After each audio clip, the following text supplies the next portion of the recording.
So let me start by saying something that is pretty obvious. We are living in a time of heightened anxiety, heightened anger, burnout, depression. There's division on social media, division in our neighborhoods, even division within the church.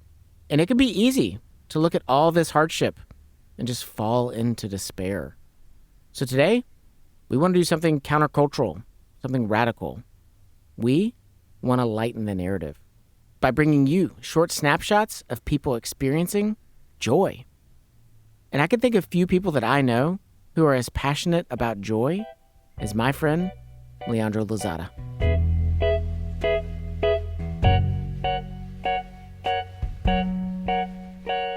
So, do you know what we're talking about today? We're talking about joy. Yeah. Yeah. So you talk about joy a lot. Yes. Why is it such an important topic to you? Well, it all started about maybe 15 or 20 years ago when I went to actually Denmark to visit my dad. And I was a young believer, and I was like, I need to show him that Christianity is different. I need to show him that Christianity is awesome. And so I was like, okay, how do I do that? Well, I need to be a rule keeper. I need to do things right. I need to not lie, and I need to not. And I get to Denmark, and that plan fails miserably because he's a very moral person. I mean, kind of, he has his dirty laundry, but overall, he's a person that cares about truth and cares about what's right. So there was nothing in which I had an upper hand on him when it came to morality. Yeah. Or when it came to behaving well, quote unquote. So I came back and I was like, well, what do I have to offer him? And that's when I started to, John Piper influenced me back then. And then I read The Religious Affections by Jonathan Edwards. And I started to think, wait a second, I think that Christianity is not necessarily about people who are perfectly moral, but people that have had a transformation in their hearts. And something about them is different. And as I tried to understand that, I was like, what is that? What is that? And after thinking through things, I was like, I think that is joy. So joy to me is the key ingredient that makes a Christian stand out. It's the key ingredient that makes the Christian experience beautiful and wonderful. It gives you peace. It gives you strength. It gives you eyes to see the world in a particular way.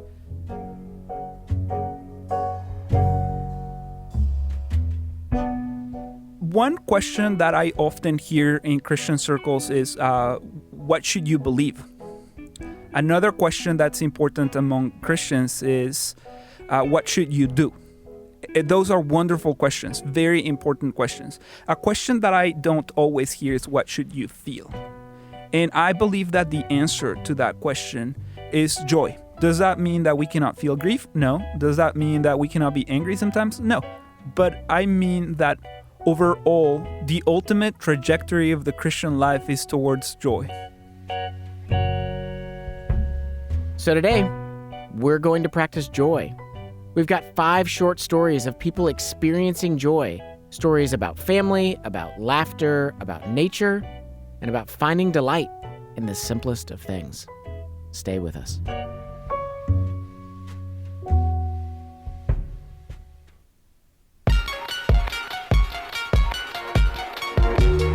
You're listening to the Love That Neighborhood podcast. I'm Jesse Eubanks. Today's episode, Snapshots of Joy. Welcome to our corner of the urban universe.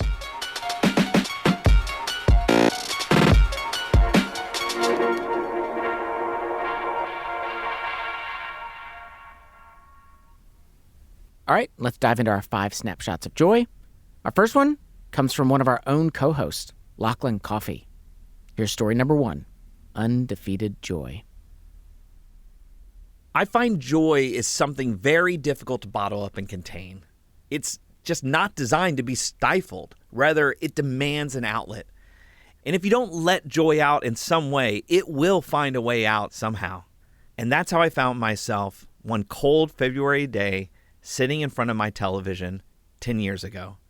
Let me give you some context.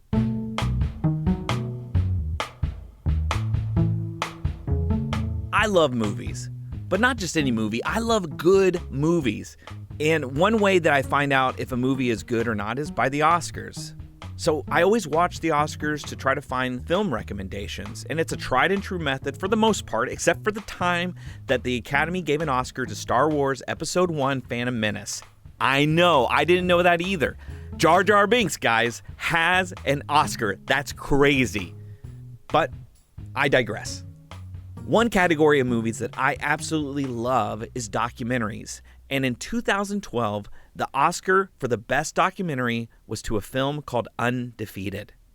Undefeated follows the true life story of an underdog high school football team in Memphis, Tennessee, trying to turn their luck around.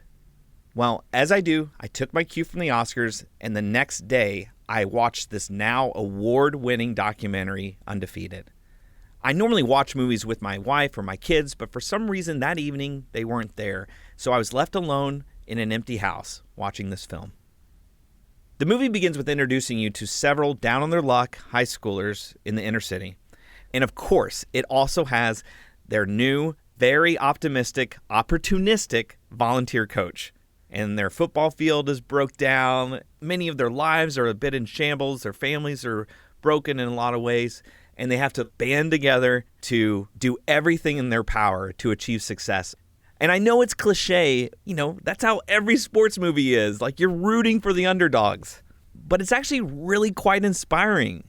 Well, without getting into any particulars, because you really should watch this movie.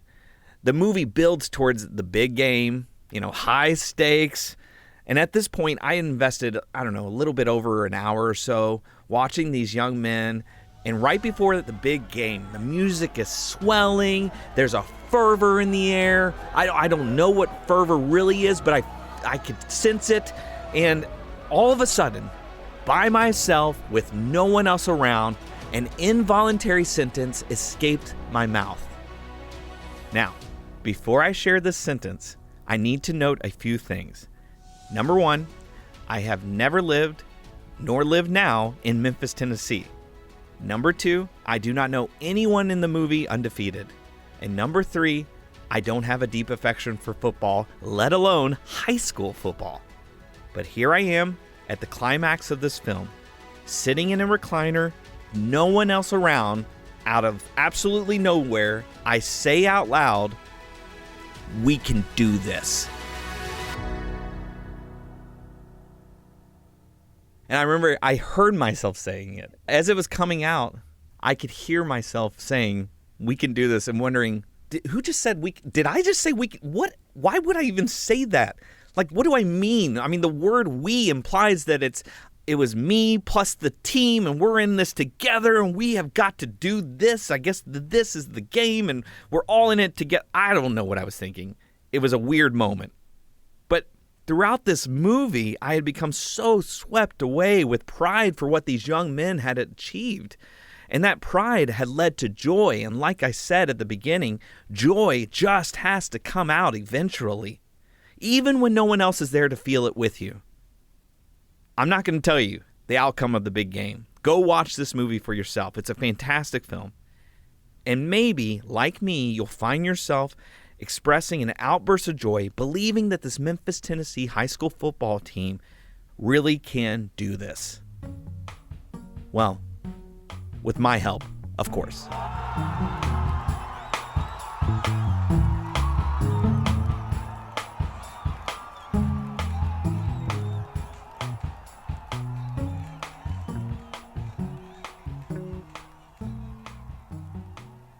Story number 2, big shoes to fill.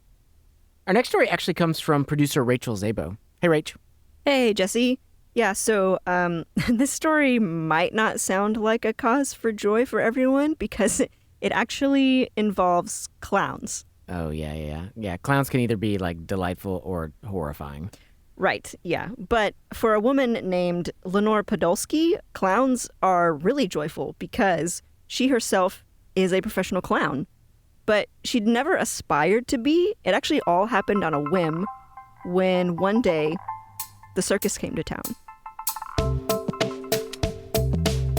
Well, I studied costume design at the Goodman School of Drama, and they were having auditions for Ringling Brothers and Barnum Bailey Clown College. And I don't know if you're listening out there. Somebody said to me, you should go audition. You're sort of goofy. I was like, I don't know if that's a compliment or an insult, but maybe I should. So I did.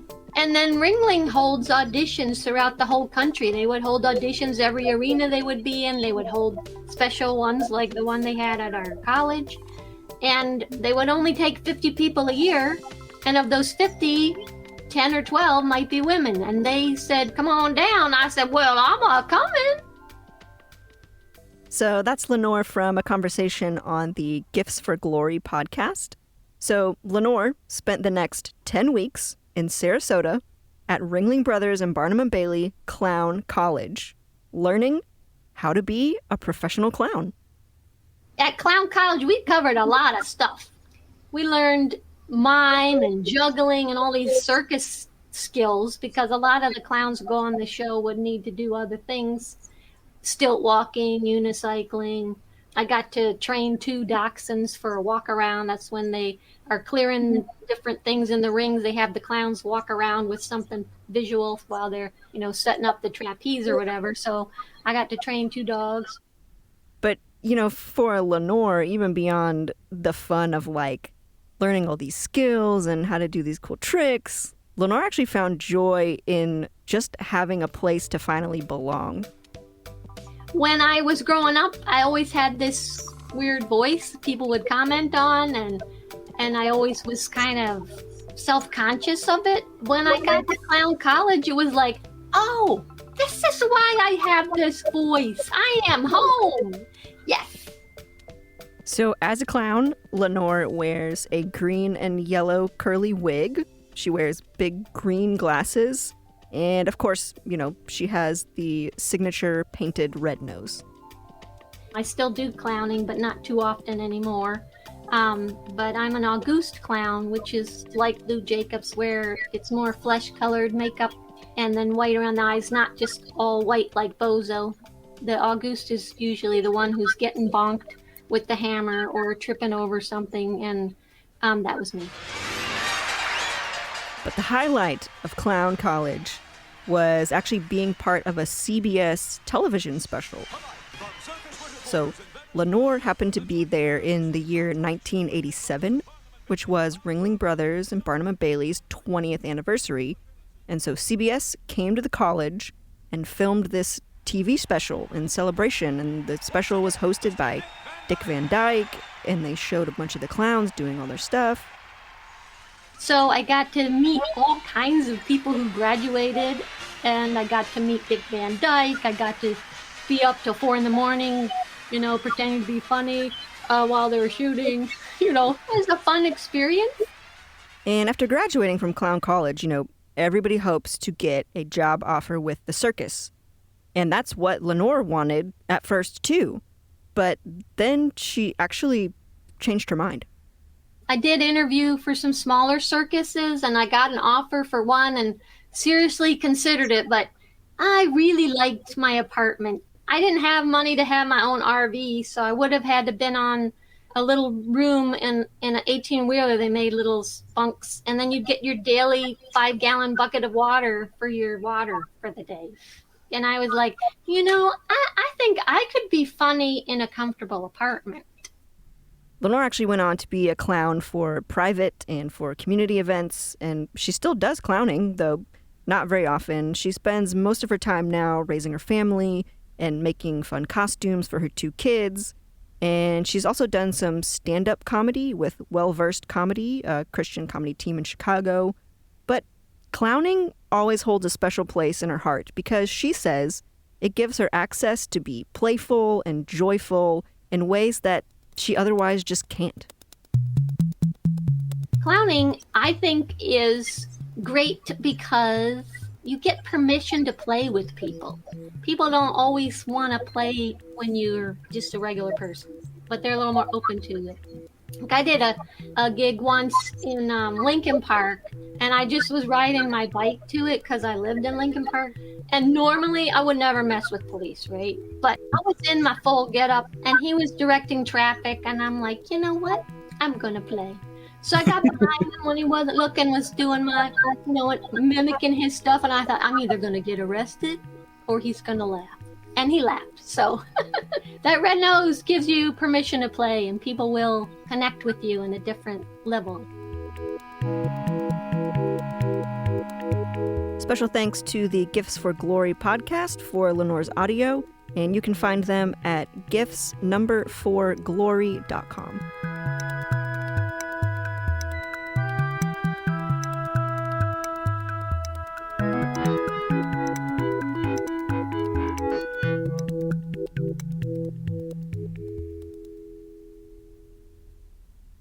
One expression of joy is, of course, laughter. So here is musician and part-time stand-up comedian Dave Barnes with story number 3, Like Manna from Heaven.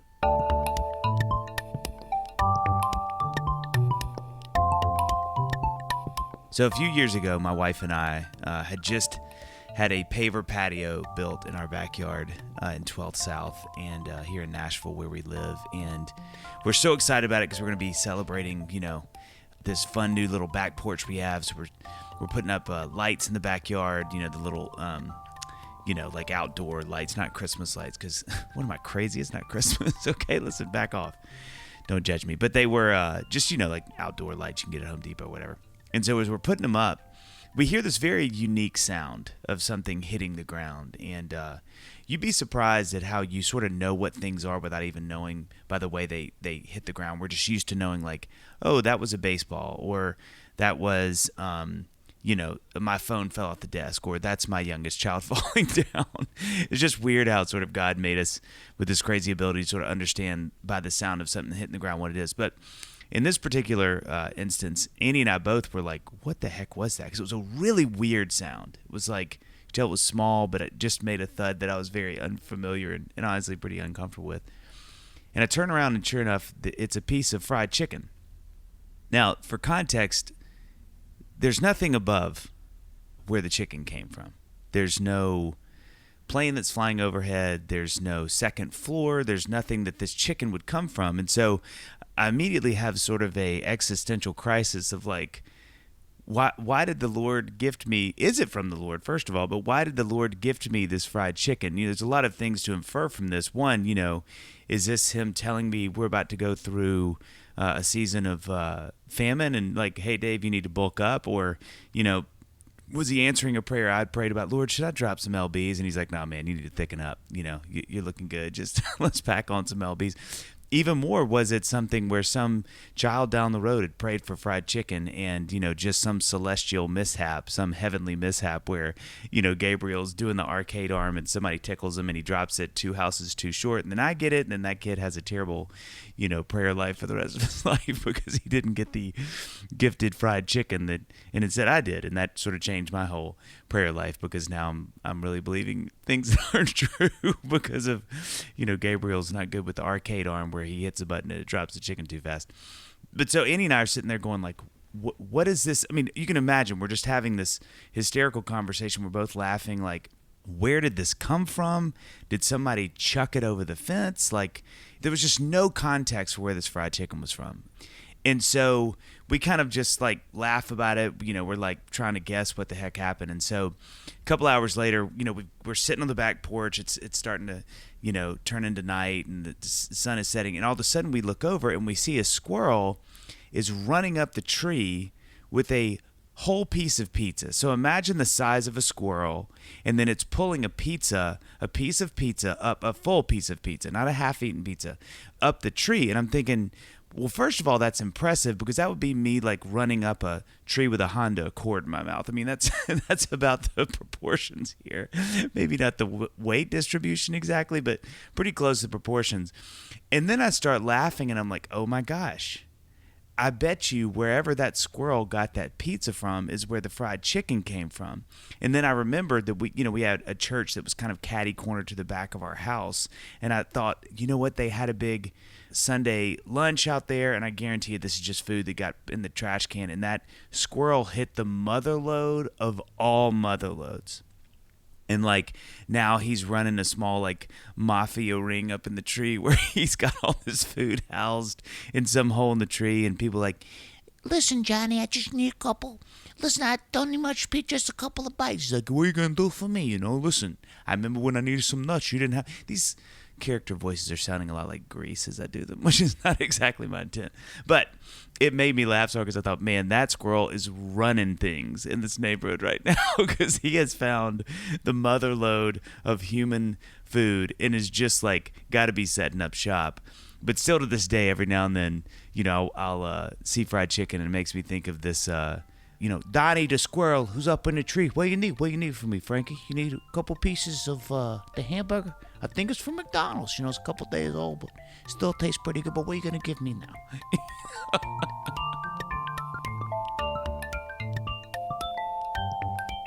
We have 2 more stories to share. So, our Snapshots of Joy will continue after the break.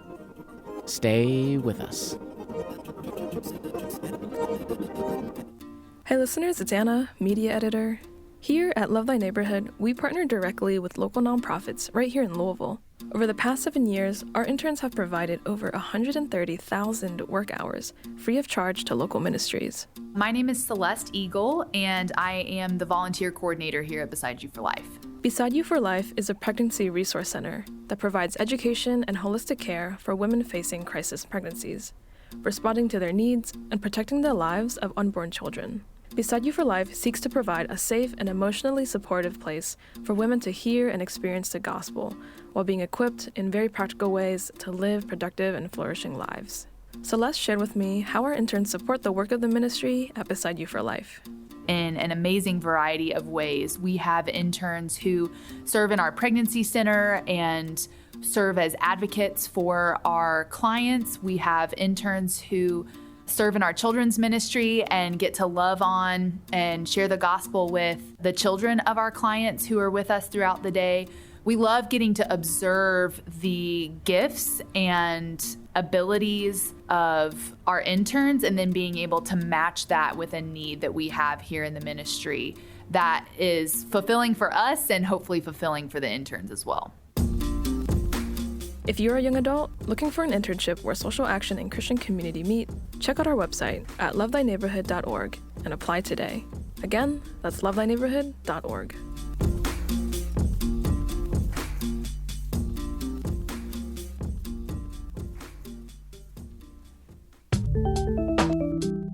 Here at LTN, we're all about helping people build better relationships, and we've actually created a brand new way to do that with our Say More conversation cards. Say More is a deck of 100 questions to kickstart engaging discussions. So there's silly things like, which famous cartoon character are you most like? And there's also serious things like, what has been your hardest goodbye in life? You can use our Say More cards with your family, your friends, on a date, at the office. My family and I have been using them at the dinner table, and I've learned things about my kids that I truly never knew before. To grab your own deck of Say More cards, go to lovethyneighborhood.org and click the store link at the top of the menu. And while you're there, grab a couple more decks. They make great gifts for Christmas or birthdays, and all proceeds go directly to support Love Thy Neighborhood. So, go to lovethyneighborhood.org and click store, and get ready to say more, because better relationships are just a question away.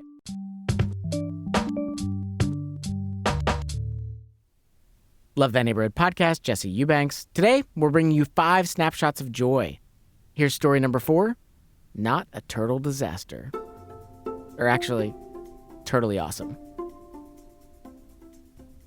So this story comes from Johnny Erickson Tata and her husband Ken. Johnny's actually an author and speaker since the 1970s. She's also a quadriplegic. After a diving accident in 1967, left all 4 of her limbs paralyzed. As you can imagine, life can be very challenging for her at times. But she still finds cause for joy, like when her husband Ken decided they were going to take a vacation. So here's Ken and Johnny in an interview with Haven Today. Ken and Johnny Erickson Tata, you've been married over 30 years. You never take any time off. You're in ministry all the time, but you finally got a vacation, didn't you? Absolutely, Ken. You did. You insisted, didn't you? I did.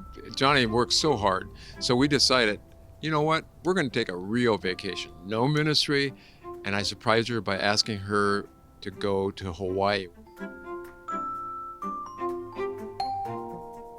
And we went to the Sheraton Maui, and it was beautiful. At first I'm thinking, man, I should have brought my computer with me. How am I going to keep up with emails?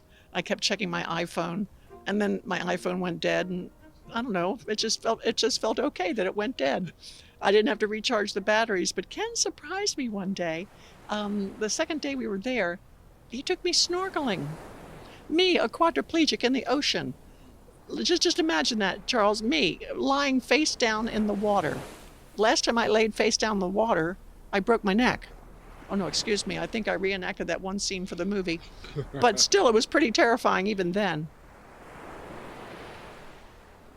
And Ken got me dressed in my swimsuit. We had a friend along to help, and the two of them manhandled me past the breakers.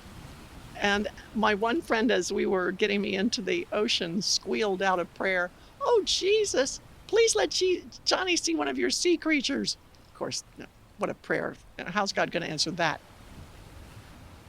The guy from the Sheraton Maui who was watching getting me into the ocean said to Ken, "Have you done this before?" And I said, no.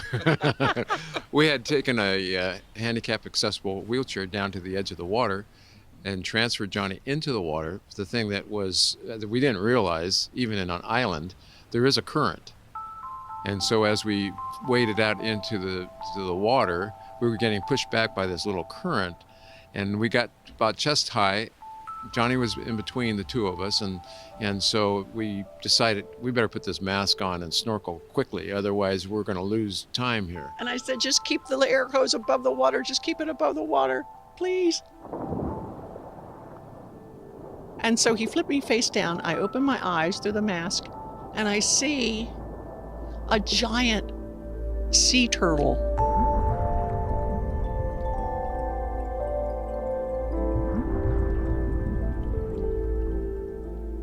Now, Ken, show Charles how big this sea turtle was. Well, it's hard to describe. With your hands. Well, it's bigger than my hands, the span of my hands. So it must have been maybe 4 feet in length. And the head on the turtle was about this big. I mean, it was this long, the neck, but the head was about this big. I mean, it was a big turtle.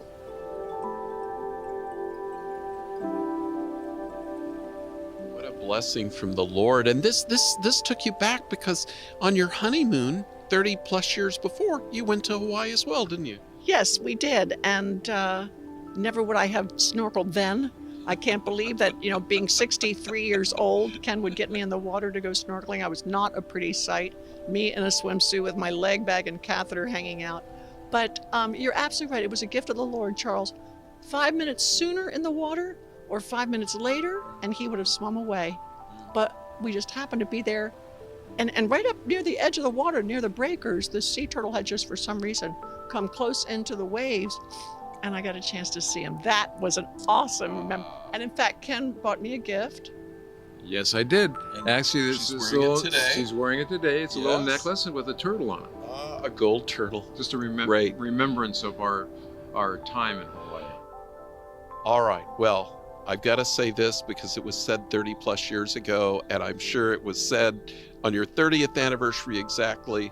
Ken, now you may kiss the bride. Oh my gosh. Thank you, guys. Love you. Love you too, Charles.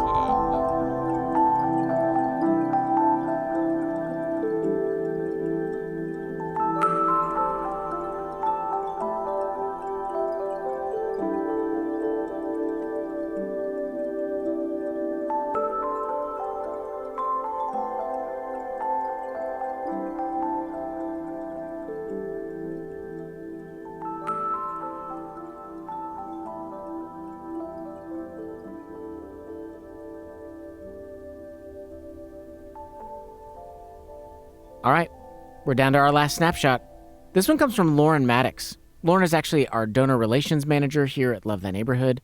And here's Lauren with story number 5, Dream Girl.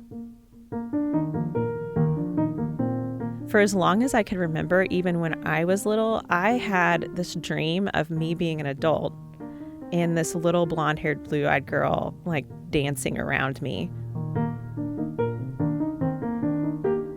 And that was a very constant recurring dream. And when I got older and I started to have babies, I thought, I wonder if God gave me that dream because maybe I'm supposed to have a little girl. Well, I didn't ever get pregnant with a little girl, but I still, even after I had both of my boys, still had this recurring dream of this little blonde-haired, blue-eyed girl running around and dancing really joyfully.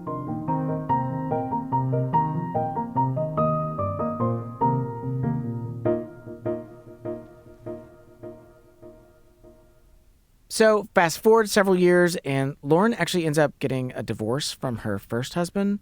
And so several years after that, she ends up meeting a guy, she gets remarried, and her husband's name is Blake.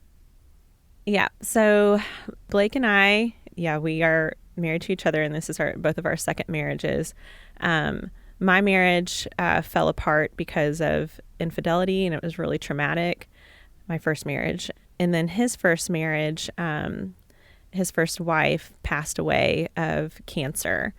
And so I came into the marriage with 2 boys, and he came into our marriage with Anna Claire.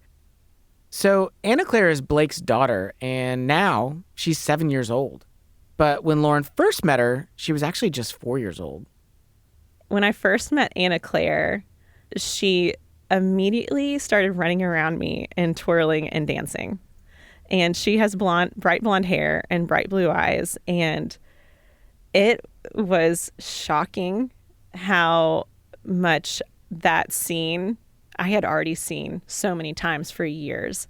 I just could not believe that God had been preparing me with that dream of that little joyful, bouncy little girl.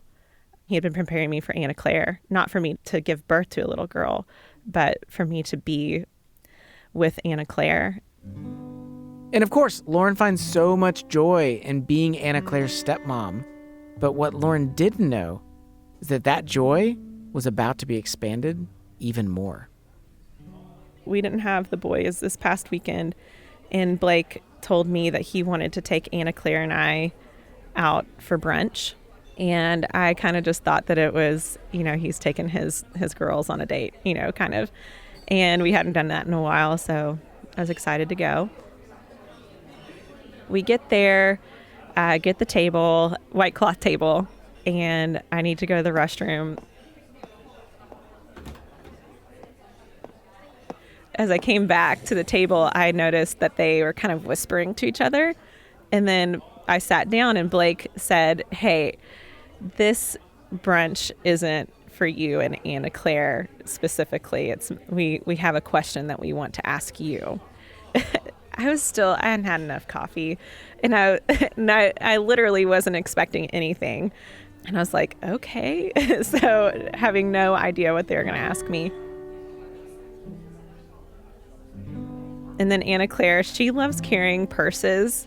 So she has this bedazzled purse that she was taking with her for brunch. And out of her purse, she pulls an envelope that she had clearly drawn on and hands me the envelope.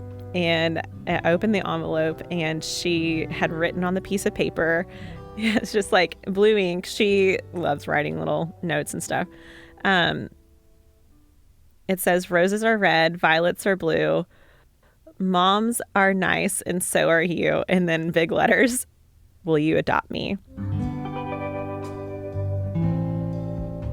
I was 100% stunned. I kind of felt like I was being proposed to again. Really similar feelings. I was really overwhelmed in a really good way. And immediately tears just started falling down my face.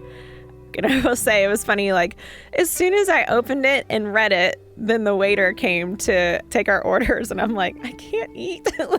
So I came there hungry. I'm not hungry anymore because I was just a bundle of feelings. So I sat there for a second. I just clutched onto the paper, and I grabbed Anna Claire. Blake has pictures of us just holding each other, and I told her, "Of course I'll adopt you, babe." I'm like, "Of course I will." I was just overwhelmed with joy and love, and that image of that dream that I had for so long immediately popped in my head, but I'm looking at her and I'm like, this is why God gave me that dream. I was dreaming of Anna Claire my entire life, and that dream has been realized in our story now, today. And adopting her is just one of my deepest honors. The boys are really excited too, because they do say stepsister and stepbrother, but Samuel, my oldest, said, I'm going to be really excited just to say this is my sister. I still sometimes can't believe this little blonde-haired, blue-eyed girl is twirling around me. And I have not had that dream since I met Anna Claire. She is my joy. She has become my joy. And getting to know her, getting to live life with her, and there's just a lot of things I could say about her, but it has been one of the most humbling experiences of my life to be invited into her world, and even deeper humbling invitation to be asked to be legally fully her mother. Yeah, she is one of my greatest, deepest joys.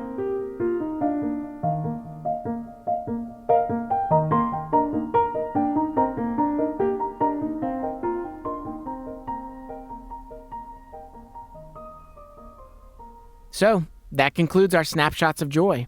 I hope that these stories have reminded you that joy can be found almost anywhere, no matter your circumstances. In the Christian calendar, Advent is known as a season of expectant joy, and our Savior's presence in our lives was announced as good tidings of great joy, and we hope you experience that joy this season. Oh, and one final thing. At the top of the episode, we heard from Leandro Lozada, and 5 months ago, he actually became a father. So here's 15 seconds of his daughter Mila laughing.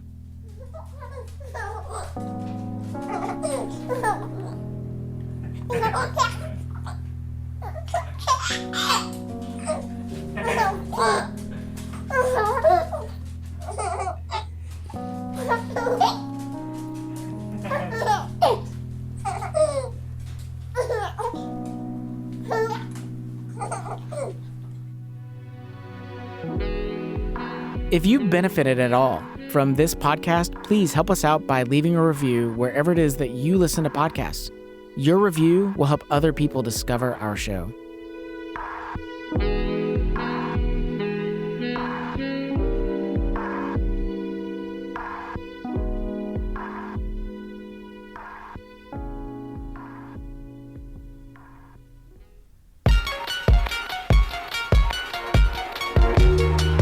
Special thanks to our interviewees for this episode, Leandro Lozada, Dave Barnes, Lachlan Coffey, and Lauren Maddox. Special thanks also to the Gifts for Glory podcast for Lenore's story, and to Haven Today for Johnny and Ken Tada's story. Today's episode was hosted by me, Jesse Eubanks. Rachel Zabo is our media director, who also recently told me that her greatest wish this Christmas is just to be a contestant on The Price is Right. They said, come on down. I said, well, I'm coming. Anna Tran is our audio engineer. Music for today's episode comes from Lee Rosevere, Poddington Bear, and Blue Dot Sessions. Theme music, commercial music by Murphy DX. Apply for your social action internship supported by Christian Community by visiting lovethyneighborhood.org. Serve for a summer or a year. You'll grow in your life skills and your faith. Learn more at lovethyneighborhood.org. Which of these was a neighbor to the man in need? The one who showed mercy. Jesus tells us, go and do likewise.